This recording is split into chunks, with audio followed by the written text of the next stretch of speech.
For the first time in decades, Jews have been able to pray on the Temple Mount without being arrested. However, for some reason, the Biden administration has demanded that they stop. Are we close to the building of a Jewish third temple on the Temple Mount in Jerusalem, Israel? Let's talk about it.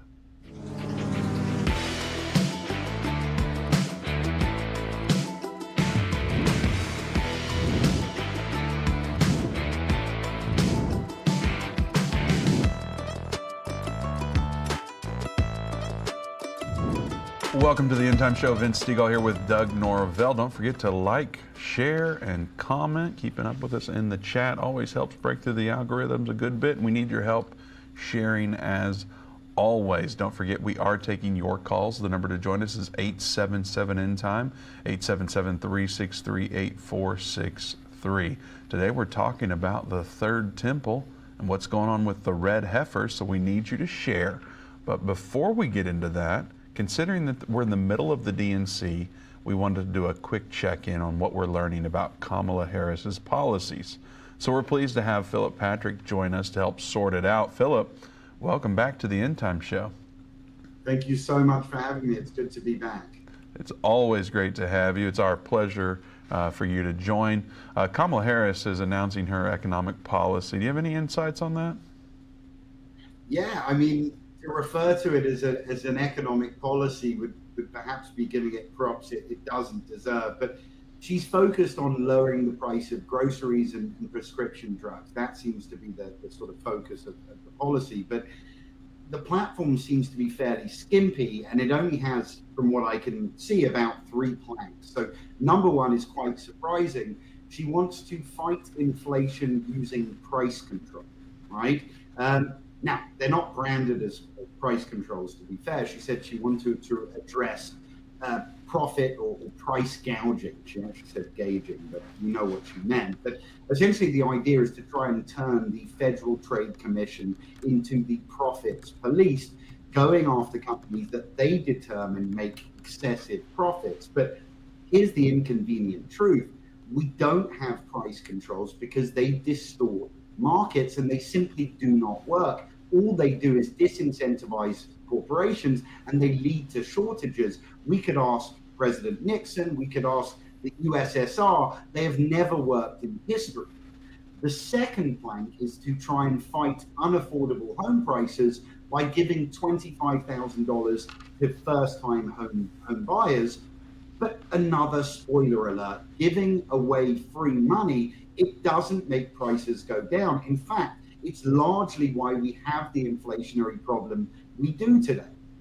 The third pillar, if you will, was to give families a $6,000 tax credit for newborns and restoring the $3,600 child credit. Now, if the federal government had the money to pay for this, arguably it may be a good idea. It would certainly be worth debating. But it's just not the case right now. The federal government is not sitting on massive hordes of funds. We're in massive amounts of debt.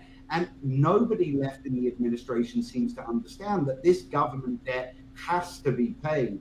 You cannot borrow your way to prosperity. So quite frankly, it's an unimpressive economic platform. It just seems to be more of the same, more amassing debt, more money printing, and ultimately more inflation. It's not good. Philip, you are not winning the popular vote by taking away all this free money that we were going to get. I am not. That can be the only rationale for the policy, is to buy votes. You're not wrong there. Well, we talk about Jamie Dimon a bit. He's skeptical that inflation will return to the Fed's 2% target. What do you think about that? Is he right about that? Yeah, I would agree with him. Look, he's certainly right about the inflationary forces we're seeing at the moment. We've got an administration that is hell-bent on deficit spending. We have the costs of sort of remilitarizing the world in preparation for a new Cold War.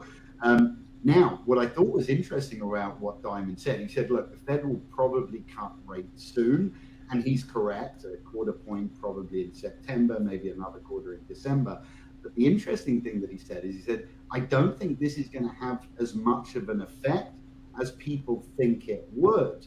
And that was the interesting part. He's basically telling us the Fed can lower interest rates, but it's not going to fix the problems. Diamond's been talking or warning about the inflationary forces we're facing for over a year, and basically he's suggesting, and I think he's correct, that it's going to be a lot stickier than the Fed and people in general are thinking. All right, so in these uncertain times like what we're living in, how in the world do everyday Americans like me, how do we protect our savings?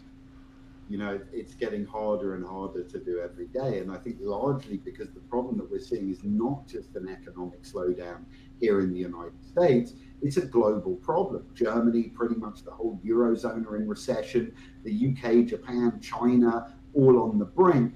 It's because the world is dealing with a massive debt overhang really since the pandemic panic. And it's the same reason central governments around the world have bought more gold in the last 2.5 years than any other years in history. Governments around the world are hedging their bets with physical gold for the simple reason that it is just about the only financial asset that cannot be devalued or defaulted on. In fact, Goldman Sachs analysts have come out recently and said, and I quote, long positions in gold now offer portfolios the greatest hedging value. And what we have to understand is they're feeling the same problems. They're seeing purchasing power disappear. They're seeing asset values come down. And what applies to central banks, it applies to us as individuals, just at a much smaller level. So I think it's time we're all sort of good stewards of our money. And I think there's an opportunity to be preemptive and protect our funds heading into what will be a couple of tough years in the economy. If there was only a place we could go and where we could trust to help guide us on gold and silver, we tell everybody go to the Birch Gold. You're exactly correct. And that's what we do. And the key for us is to arm people with information. We want to make sure that all of your viewers have access to a lot of good information. And that's what we provide. It's absolutely free for your viewers. And I just recommend everyone get that information, get learning, because once you really understand the problems, you know, the solutions really start to present themselves. Absolutely. Philip, thank you so much for joining us again. It's always a pleasure to have you on and help you shine light into all this darkness that we have. Thank you guys for having me. It's an honor. All right. God bless you, sir. You can protect your savings today by going to birchgold.com/endtime. That information that Philip was talking about, you can get a free info kit there, birchgold.com/endtime. Go there right now. All right, Doug, now we are talking about the Temple Mount, which of course there's a lot of gold talk to be had when we start talking about the temple, yes, which we're not going to get into on this part of it. No, Philip we could if we wanted to, but we're not. We sure could. Philip was talking about debt and all that, the challenges that we're dealing with there.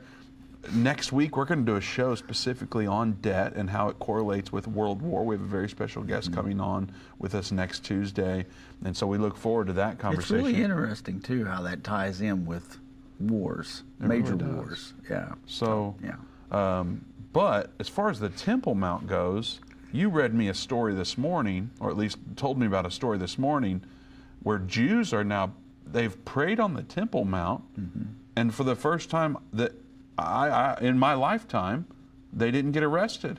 Yeah. They weren't taken off of the Temple Mount. And I'm going, is this revival? What is this? I don't know how to explain what you're telling. I don't know how to comprehend it, really. Well, really, Vince, I mean, the crazy thing about it is, of course, we've seen things happen or within the last couple of years. We've seen the red heifers, you know, and the excitement about that.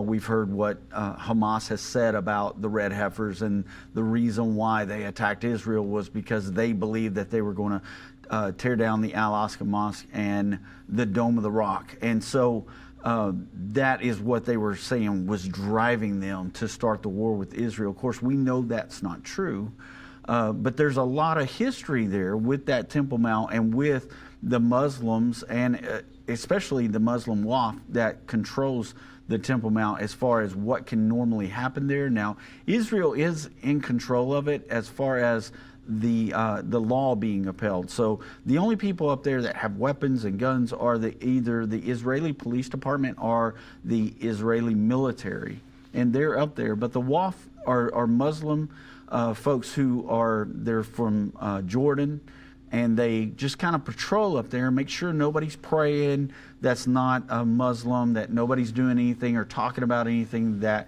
refers to, taking anything down, putting up anything new.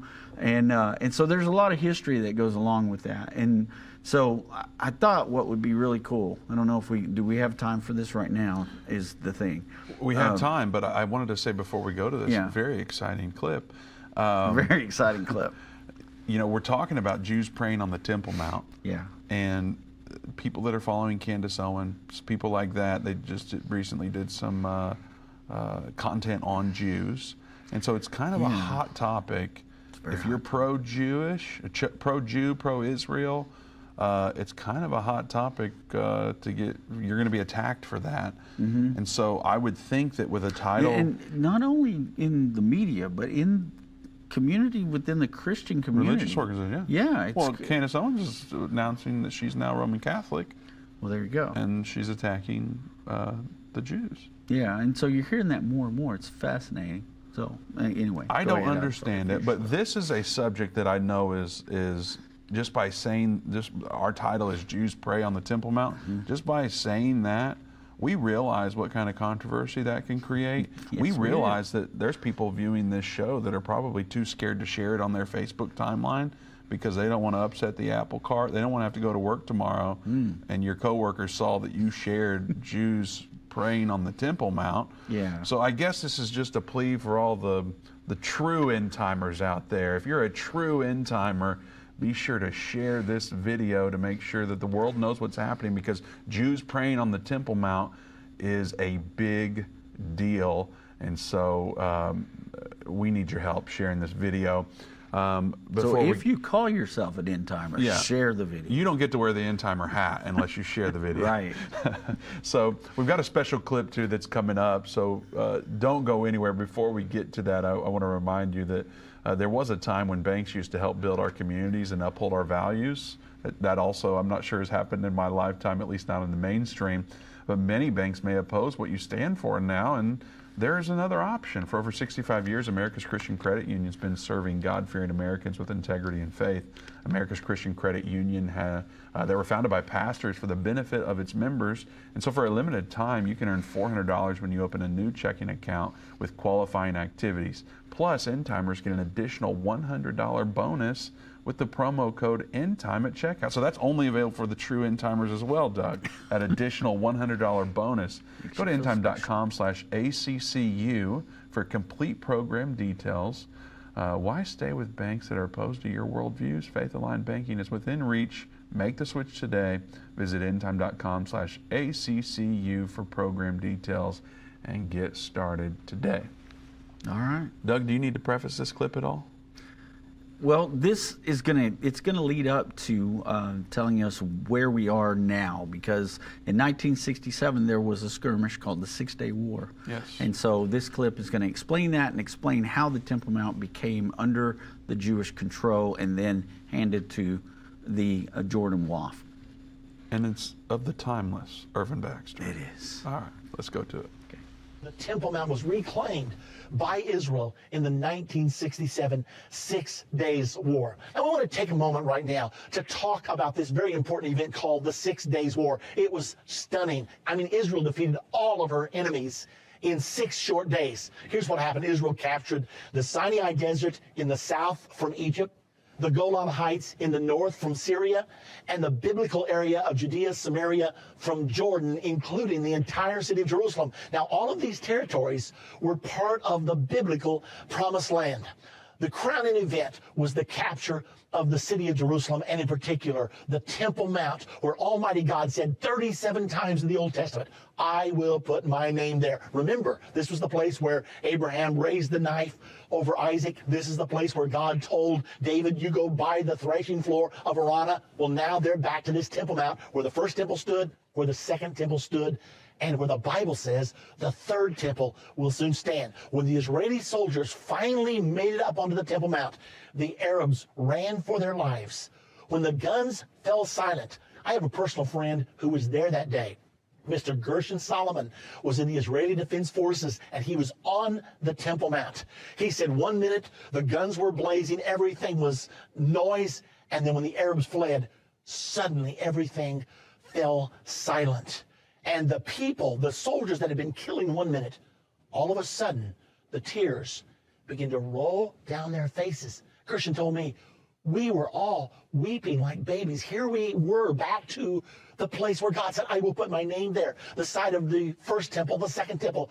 Here we were. Many of us understood it was the day of redemption. But he said the amazing thing was, not only did the people who believed in God and the Bible weep, but there were young soldiers there who had been raised on the kibbutzim. They'd been taught Marxism. They'd been taught atheism, that there was no God, that the Bible is a myth. But they were weeping. And Gershon said that he turned to some of them and said, why are you weeping? This place means nothing to you. The reply was, we don't know why we're weeping. We can't help it. There's an awesome feeling here right now. Well, it was an amazing day because it was part of the fulfillment of God's promise to the people of Israel. Now, the world watched this stunning victory in awe. And when the announcement went around the world, the Temple Mount is in our hands. Even kings and presidents instinctively knew they were witnessing an event of biblical proportions. Now, there's one more thing that happened that I simply have to take time to tell you about. Mr. Shlomo Goren was the chief rabbi of the Israeli Defense Forces, and he was there when the Temple Mount was taken. The commanding general was General Uzi, and Rabbi Goren turned to General Uzi and said, now's our time. Take this dynamite, blow up the Dome of the Rock, blow up the Al-Aqsa Mosque, purge this holy place of the heathen shrines. And General Uzi said, Rabbi, enough. But Shlomo Goren was not to be deterred. He said, you'll go down to history if you'll do it. This is the moment of redemption. And General Uzi said, if you don't stop, I'll take you to jail. Rabbi Goren bowed his head and walked away silently.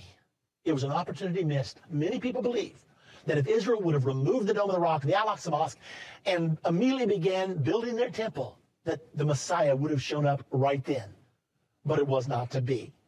Instead, Israel disobeyed God. Instead of removing the pagan houses of worship, Israel's government, believe it or not, invited the Muslim Waqf, that's the name of the Muslim authority, back and placed the Temple Mount under their control. Why did they do this? Two reasons.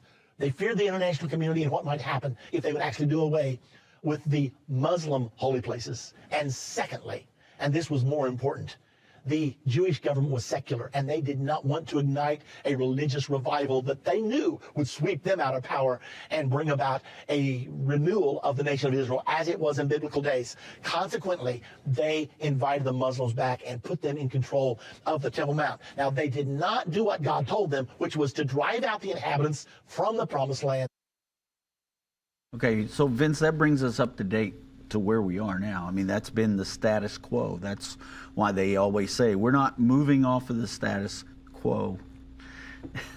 They're trying to trick me in my ear and make me say the wrong thing, but I didn't. I stayed on it. So anyway, because of that, that's why Israel's not going to destroy the Al-Aqsa Mosque. They're not going to destroy the Dome of the Rock. They're not planning on doing any of that. We know from video that we've seen before that to the north of the Dome of the Rock is the perfect place for a Jewish temple to be able to be placed there. And it's an empty space. There's acreage right there. And also there is what they call the Dome of the Spirits there, that they believe was the holiest of holies during the time of the temple. And so the temple could be put there with the Dome of the Rock right next to it. And of course the Al-Aqsa Mosque, if you've ever been there, it's a pretty good ways to the south of that area. And so they wouldn't touch any of those things.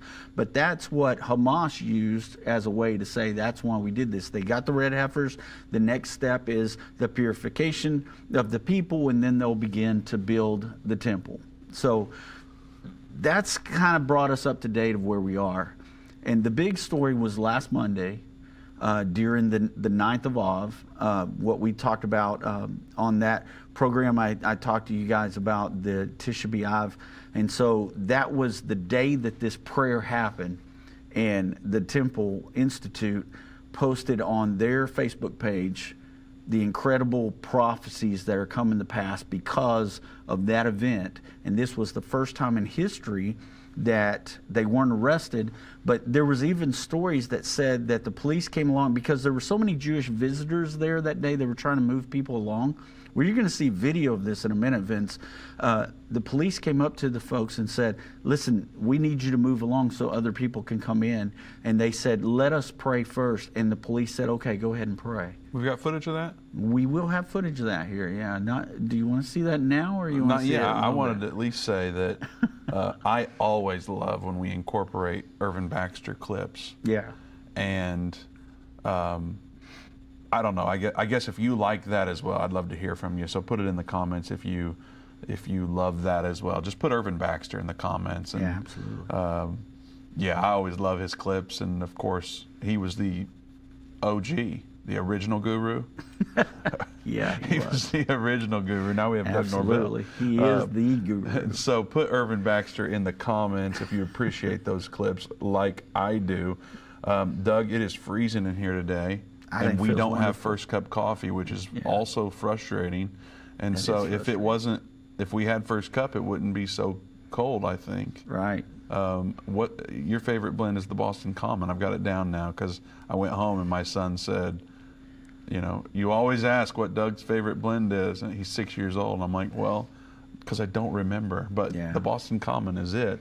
And yours is the Buzz Armstrong. See, well, I already know yours. It was. Yeah. But I might be converted now. Oh, okay. But you need to go get the Boston Common from First Cup. They're a Christian-owned Patriot Coffee Company out of the great state of Texas. There's nothing better than Texas, Doug. They've got 11 different roasts, each one named after a specific piece of American history.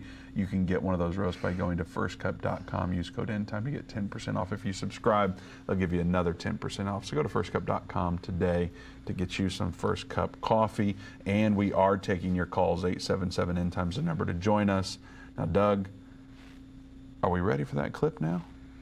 I don't know. Can the guys show that clip? Let's go ahead and show it if we got it. And you're telling me that there's Jews praying on the Temple Mount in this clip? Yes, and not only are they praying on the Temple Mount, but the way they're praying specifically is kind of a big deal. We'll talk about it after we watch the video. All right.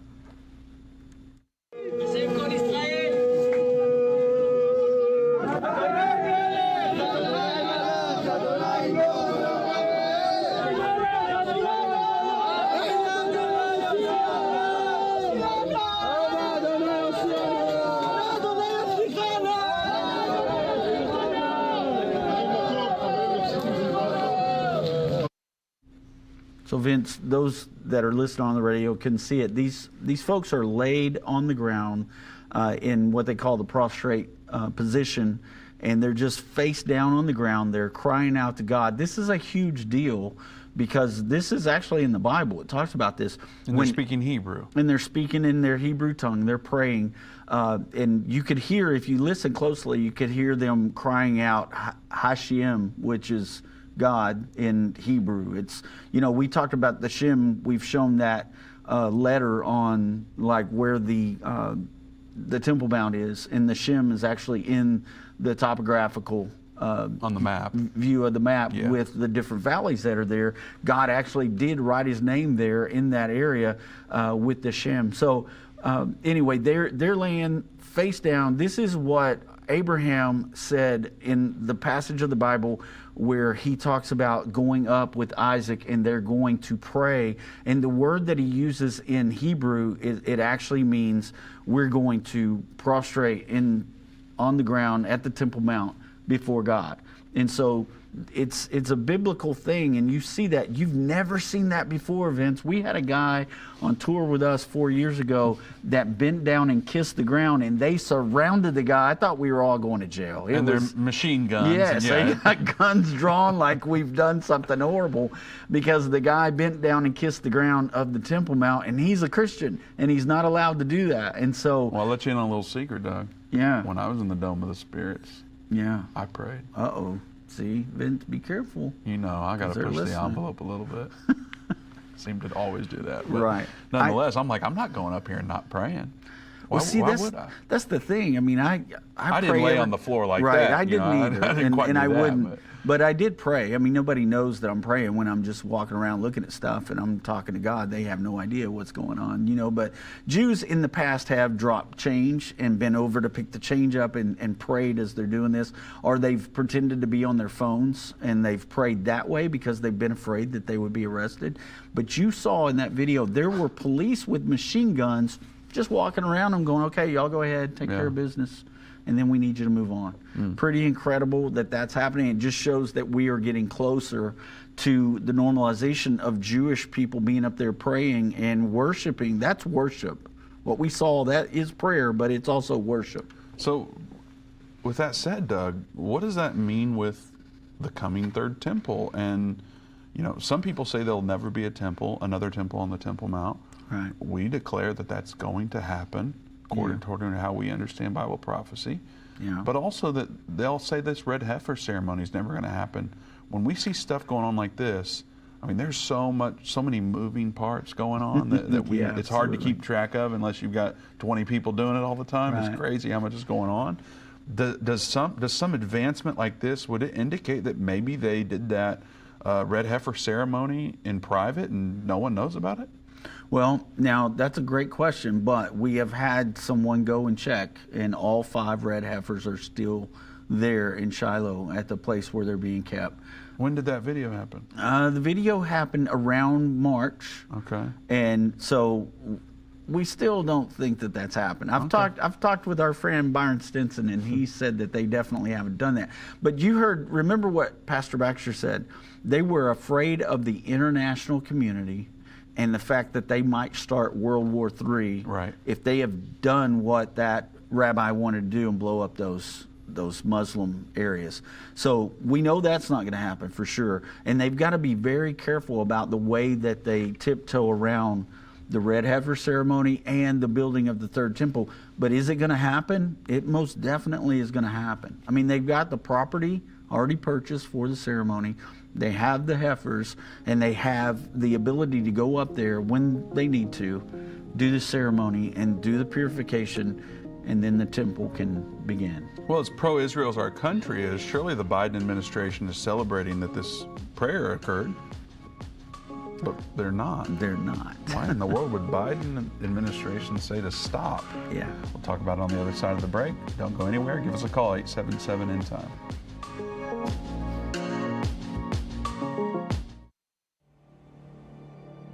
A voice spoke to me and said, I've got something I want to show you.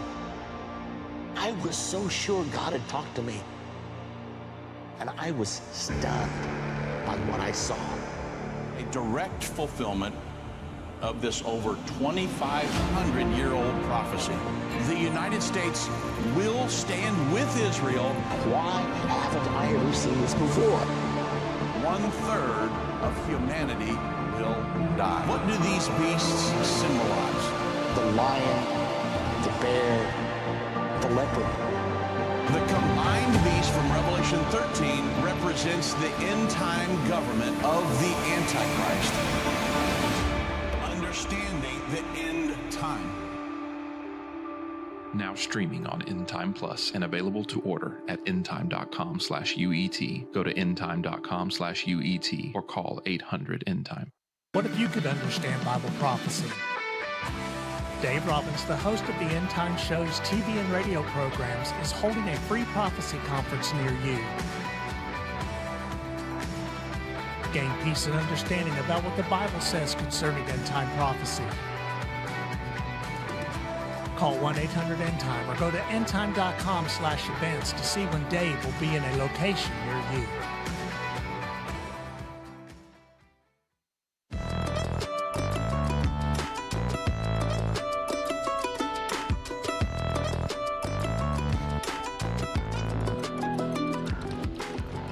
Welcome back to the End Time Show. Vince Siegler with Doug Norvell. Open lines at 877-Endtime, 877-363-8463. Don't forget that Dave and Jana Robbins will be in Fort Smith, Arkansas tonight. Doug, a Thursday night conference, one night only, 7 p.m. So if you're in the Fort Smith, Arkansas area, you need to make plans to come out and meet Dave and Jana Robbins. Dave will be teaching a very interesting lesson that you need to hear. As far as I know, it's the Green Horseman. Yes. So that's what it is. This is brand new. You can pre-order that lesson by going to endtime.com/green. It's available for donation of any amount. However, there's nothing like going and seeing it in person and then even be able to interact with Dave about it after or before the conference. So go to Fort Smith, Arkansas, make plans to attend. You can go to endtime.com/events or give us a call at 800-ENDTIME. We'll be happy to help you out with all the information that you need about that specifically. There's a great church there, and we got a lot of friends there. Well, more friends than we realize. In the studio, we've got guests here, and there's some connections to that church. And those guests, Doug, are going to be on the show tomorrow with us. Yes. Open Line Friday. Many of you remember, boy, when was it? 3 months ago now? Man, I don't know. Time's going by fast. I think it's sped up or something. It feels like last week. It might have been, it was definitely three-ish months ago. Tom and Lana Lyman were on the show. Tom did an interview with Dave talking about his story. As long as there's breath, there's hope. That's available on demand on Endtime Plus. You can go search it and watch it today. I recommend it if you haven't done it already. Lana joined Doug and I the following day. I don't remember the exact title of that show. It was something like "My Husband's Cheated on Me Twice. Now What?" Yeah, it might be the exact title. That was actually. it. Yeah. So go watch that so you can get familiar with Tom and Lana Lyman. They'll be joining us on Open Line tomorrow. They'll sit right here at the desk with us, and we're going to answer some questions, Doug. There's no telling what all we're going to cover tomorrow, so you definitely want to make plans to be here. Yeah, so if you have questions about Joy Hour, or if you have counseling questions, we're going to open it up. Everything We're tomorrow, gonna man. We're going to see what we can do. If we can fix your marriage, we're going to fix your marriage tomorrow. Well, that's all for Doug. Only Jesus can do that. Jesus is my one source, Doug. I can't fix anybody's marriage. Well, we're going to have a guru that can help us with that tomorrow. I like it. All right. And then also, you, me, and Dave will be in Blue Eye, Missouri, September 4th, doing 3 hours of programming with Jim Baker Ministries there. They want to do a very special show for their audience, specifically talking about One Source, as well as a couple other shows while we're there.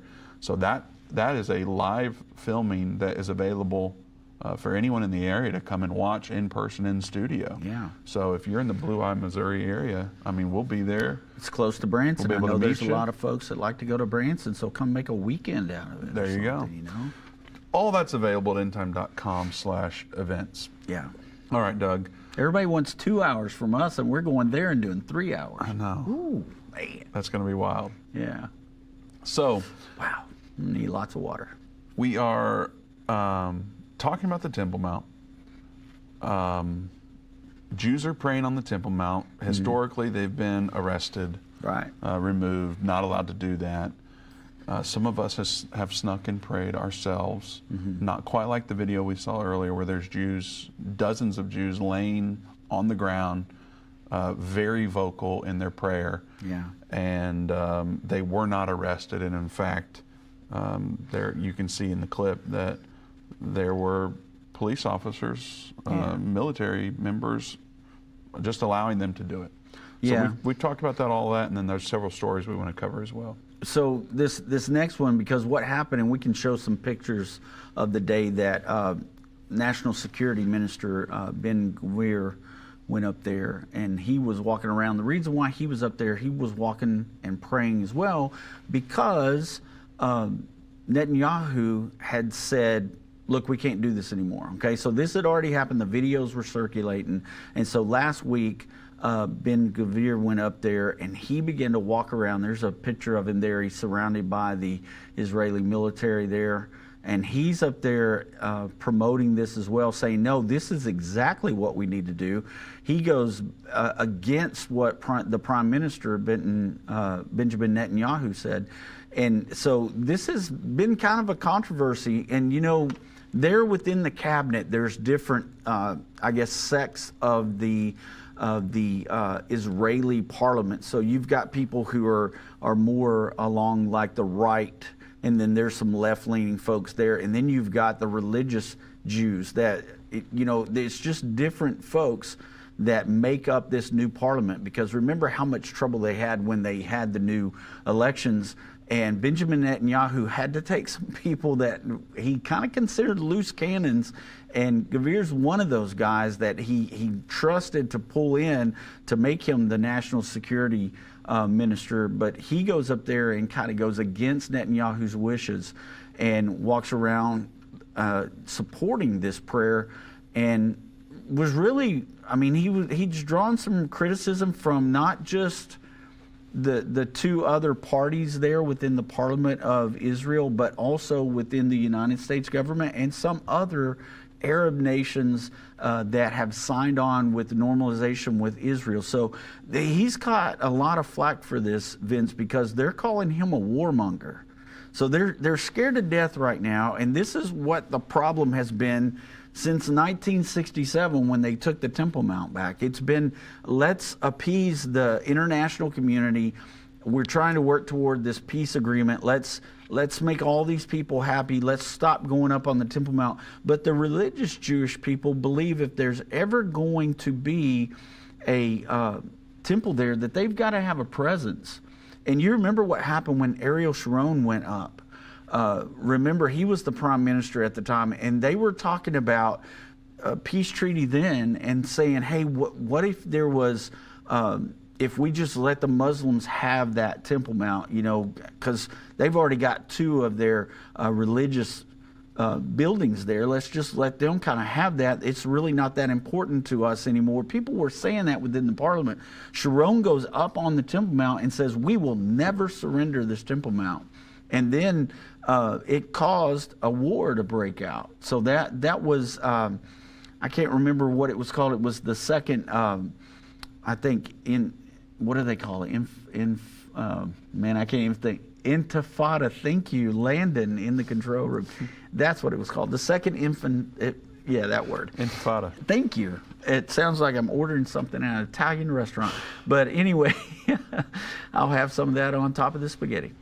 That's what was going on the Temple Mount. And so we've got this fear that, hey, if we go up there, we begin to pray, we begin to build our temple, we are going to cause World War III. That's the reason why the red heifers became a problem for the government. They said they were going to allow this ceremony happen, Vince, and then when the whole October 7th thing happened, they said, no, we can't do it because you see what it's done. It sparked this. Well, you've heard people from the IDF come on this program and say, that's not what did it. They don't need an excuse to kill Jewish people. They hate the Jews and they want to eradicate the Jews and get them out of there. Same thing that Iran is saying right now. And so anyway, what's happened on the Temple Mount has caused quite a stir, and even with Israel's #1 ally, the United States of America. And so the Biden administration reached out to them on the 19th of August and said, no more Jewish people praying on the Temple Mount. If you want the help of the United States of America, the status quo needs to remain the same, and you guys need to stop with this, or we're going to have another Islamic religious war, worse than what's happening right now. And they're afraid that this war between Hezbollah, Hamas, and the Houthis will go to a larger scale. And you know that's what Iran wants. And so everybody is kind of scared right now. Even the United States government is saying, you got to stop this. So we're going to Israel and going, you can't worship on your Temple Mount. Doug, we've been hearing for weeks now that Iran's attack is imminent. You mentioned this war upscaling. Right. Is that not going to happen? Because it seems like people in Israel have been going to bed every night wondering if tonight's going to be the night, and nothing has happened. Well, here's the thing. We say nothing's happened, but there has been every day rockets going into Israel. I mean, just on Monday, 50 rockets fired that killed, I can't remember how many people were killed. I think it was like 7 people killed in one area. So there are those type of attacks going, and they're getting the weapons from Iran, but Iran has not launched this huge attack that they're waiting for. And some people... Well, they said the missiles were going to be coming in, and it was going to be much like what we experienced a few months ago But way worse. Yeah, they said it was going to be 10 times worse what that was. And then they threatened the other Arab nations around that they better not help this time or allow Israel to fly through their airspace, or they would be targets as well. So there's been a lot of sword rattling. I don't know, Vince, exactly what they're waiting on. And that's kind of been some of the speculation. Remember we talked the other day, there was a large earthquake that happened in parts of Lebanon that caused a lot of what was going on to shut down, and they thought that was going to be the day when that earthquake happened. So a lot of people were saying that must have been the hand of God being on Israel once again to kind of shut this down. But I don't know. Iran has Russia and they have China as their allies. So they have a lot of firepower backing them up. And maybe those guys are putting the reins on all of this and saying, we need to back off a little bit. Russia is facing a situation right now that I don't think they were expecting to be in. We're hearing that the Ukrainian guys have come over the border, that they've captured a nuclear facility, that they have a dirty bomb that they were going to set off and blow this nuclear reactor up, and all these things have been surfacing. We've heard a little bit about that. We've seen that situation going on. Could this be, hey guys, just kind of hold off and let us regroup and think about this, and they're kind of holding Iran back? Or is Iran just waiting and thinking, you know what, this is part of it? This is how terror works. We let it build up. We let them think, oh, they're going to get comfortable again, and then boom, we're going to hit them on a day that's important to them. Well, some would suggest that as a result, they should hurry and do this red heifer ceremony because, I mean, it's not out of the realm of possibilities that they could take out those red heifers if that's part of the motivation behind the attacks. Mm-hmm. That could happen, so they should hurry up. Others say they should hurry up because aren't they going to age out? Like, that's a question that's posed. Like, can't they get too old? So help us understand that a little bit more. Can they get too old? They can, actually. I mean, the longer that this process goes on, they'll be able to, have spots and blemishes. Because for one thing, they're in an area now. They say that they're kept really clean, they're kept really safe in this area that they're in. And we have some pictures. I don't know if the guys have that or if they were not able to do that or not, but we had some pictures. I didn't think we were going to get to this, but here we are. So if y'all got those, y'all can throw those red heifer photos up. There they are. So they're in a facility where they're taken care of really well. They've got fans that keep them cool, and they're protected. There's military around them that are protecting them, and you see the type of enclosure they're in where they can't really get hurt. So could age have something to do with it? It definitely could, because the longer they live, the more chance they have at developing white hairs or some type of spot or blemish. And so those photos right there show you what kind of facility they're in and that they're taken really good care of. So we could still have something happen, but we'll just have to wait and see, Vince, how things work out over there with this. Absolutely. Well, on the other side of the break, we're going to talk about the scriptures that specifically speak of a physical temple coming to the Temple Mount. So stick around for that. We'll also be getting to your calls. Open lines at 877 Endtime. We'll be right back.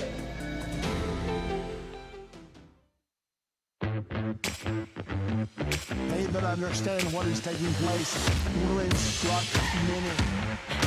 Except a man is born again, he can enter or see the kingdom of God. I don't care what label you've been given or what label you've given yourself. You are essential. You still matter. This is a journey, and when we get to the other side of that, that's where our prize is. That's where our reward is.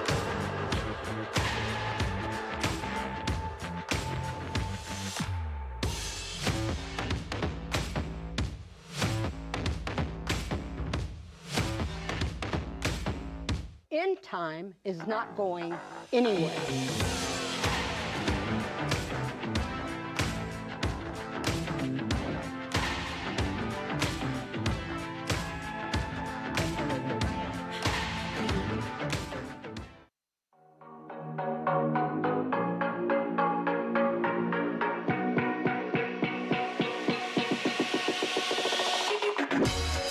Welcome back to the Endtime Show. Vince Stegall here with Doug Norvell. We are taking your calls, and we'll get to that momentarily. I want to quickly remind you, we've announced the rebranding of Endtime Plus. It is becoming one source. We're very excited about what's coming with that. That's why for months I've been telling you to comment, Jesus is my one source. I was trying to tell you what was going on. Yeah, I'm sneaking it in. Nobody knew. You're over there biting at your fingernails while I watch you out of the corner of my eye. Yeah. You're nervous that I'm saying it out loud, but all the while keeping it a secret because there was a lot brewing that we couldn't talk about yet.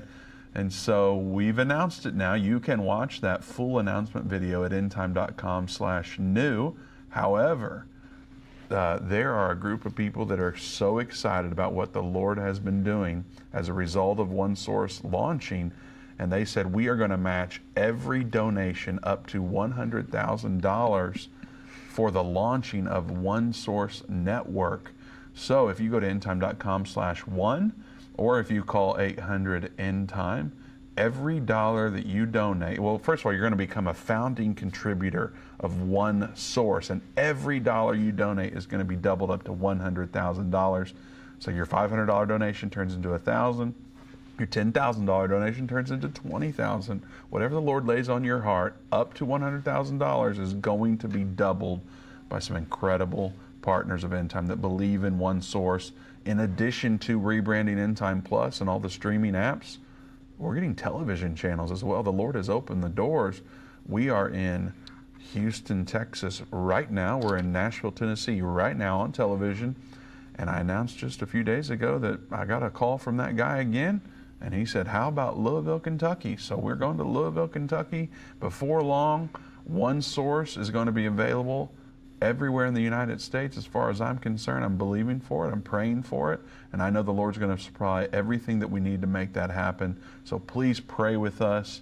Please consider giving. Ask the Lord what you should give. And like I said, if you're a founding contributor, right now everything going to launch One Source is getting doubled at endtime.com/one or call 800-END-TIME. Doug, we talked about some scriptures that speak of a physical temple. Revelation 11 says, and there was given me a reed like unto a rod. This is John writing. And the angel stood saying, rise and measure the temple of God. So he's rising and measuring a temple and the altar, and them after worship therein. But the court which is without the temple leave out, and measure it not, for it is given unto the Gentiles, and the holy city shall they trend under foot 42 months. Yeah. And so, Vince, we know that in Revelation, everything after Revelation chapter 4, the things that will be hereafter. So this is a prophetic temple that's going to be a physical temple. We know that because it says to measure the altar and those that worship therein. So he's told to measure for it and to leave out the outer court because it belongs to the Gentiles and they're going to tread it down for 42 months. Well, that's where the Dome of the Rock stands. So when you see the Temple Mount and you see the Temple Mount pictures, and we had one behind us before that shows where our guys put a temple in that area that we've talked about. It's plenty big enough for them to share that area and for that outer court to be where that Dome of the Rock is. So that fits that scripture perfectly, and we know there's going to be a physical temple. Now, we know as Christians that we are the temple of God. The Bible tells us, do you not know that your bodies are the temple of the Lord? And so we understand that. But the Jewish people that do not believe that Jesus is their Messiah, but they do believe in the one true God of Abraham, Isaac, and Jacob, then these people are going to build that temple, and we know that because it's in the Bible, and that's not the only place. I mean, there's other places, but for the sake of time, we won't go over all of those verses today. We'll start taking some calls, but we just want you to understand this is prophetic, and it is going to come to pass. Amen. Yeah. All right, well, let's go to the phones now in Florida. William's watching there. William, welcome to the End Time Show. Brother Vince, Brother Doug, pleasure to speak to you both today. Really enjoying the show. It ties in exactly with what I was calling for today. Wonderful. Thank you for calling. Okay. Well, with everything that's going on in, China's economy falling apart, the banks closing, the war, the October 7th invasion of Israel, the war in the Middle East, I was just thinking about what Brother Baxter had said, and he could not he was not prepared to tell us whether it was the Sixth Trumpet War that happened first or the peace treaty that happened first. So I was compelled to pull back off the shelf his book, China War and the Third Temple. And I was blown away because he had said that it was a fictional work which couched nonfiction and prophecy. And in the very first chapter, he named the two leaders that were going to perpetrate the Sixth Trumpet War. And the name of the Chinese leader, he wrote as Jiang. And the name of the U.S. president, he named as Benton. So obviously, our current president is Biden, Benton Biden, and the leader of China is Xi Jinping. Mm-hmm. And so, Brother Baxter wrote the publishing date is 2001, and Biden wasn't even vice president until 2009. He was president in 2020, of course, and Xi Jinping wasn't even elected to the presidency of China until 2013. So my question is, we have 75 days till the election, 151 days till the transfer of power. Could we be seeing the Sixth Trumpet War within that time frame? I think that's very possible. I think that with the current situation that's going on, that we could see that happen. I mean, for one thing, if this is true about the Ukrainian troops in Russia, if something were to happen like that, if they were to set off a dirty bomb there in a nuclear facility, Russia's back would be against the wall, and I could see them retaliating. At the same time, I could see China going for broke and saying, let's go get Taiwan, and Iran just saying, okay, well, here goes the attack on Israel. If something like that were to happen, we would be right in the middle of that war. And I think that it's definitely a possibility. I don't think we've ever been closer to it than we are right now. I mean, when they're talking about, when Iran says the reason why we want to take out Israel is they are the little Satan and America is the giant Satan. They're saying that because they understand that the protection that Israel has is America. And for them to really be able to annihilate Israel, they're going to have to do something about America. And so that's why they hate us so much. The rest of the world hates us because we're not going along with everything that they want us to go along with. I mean, America is the one thing standing in the way of the one world government coming in. And so the world, I really think that the powers that be, that are really behind things, they're the ones that want this war to happen, because out of the chaos of war, they can come in and take control. And that's what they've tried to do. We've seen it with World War I, we saw it with World War II, and that's what they're going to want to do with World War III. Come in, take more control.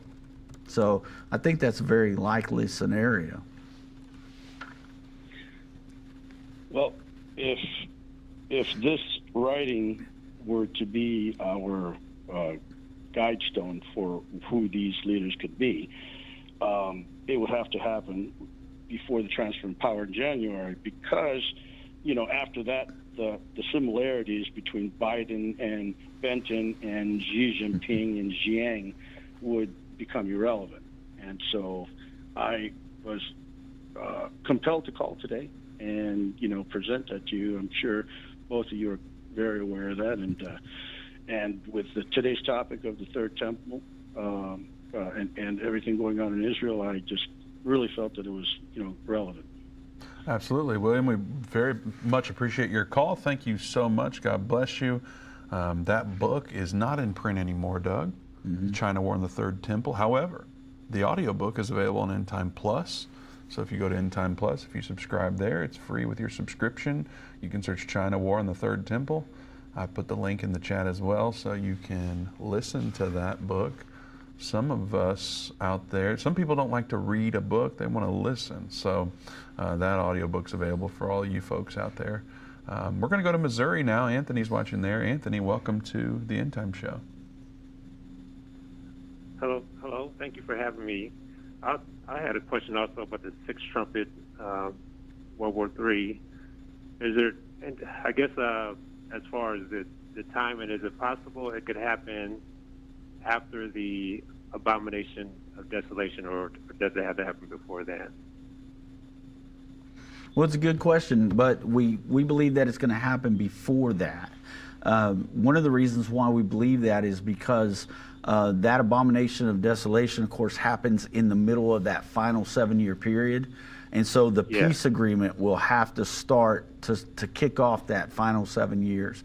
And we believe that that war happens because that's what will help to push in not only the peace agreement, but the Antichrist, to bring him in, because he's going to come in on a platform of peace. And if we have 1/3 that are killed in a war like that, then he's going to come in and try to tell everybody, I've got all the answers and I can fix this. He'll come in on that peace platform, seal the deal on that agreement with Israel and the Palestinians, allow the temple to be built. All those things will begin to happen. And so we think that war will definitely happen before that peace treaty. We looked at things when Trump was in office and said, well, maybe this peace treaty could spark the war, and then that's how this could happen. But it does seem more and more like that war is going to happen first, and then bring in the peace agreement along with the Antichrist.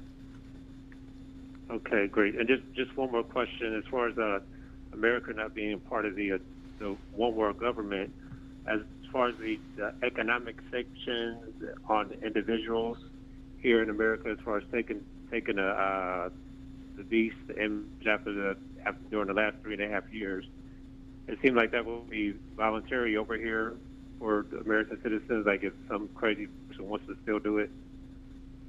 That's the way it appears to us. And I just got to tell you, I'm impressed with how much knowledge you've got, because you're sitting there laying it out really well. And I appreciate your studying that you've done, Anthony. That's great.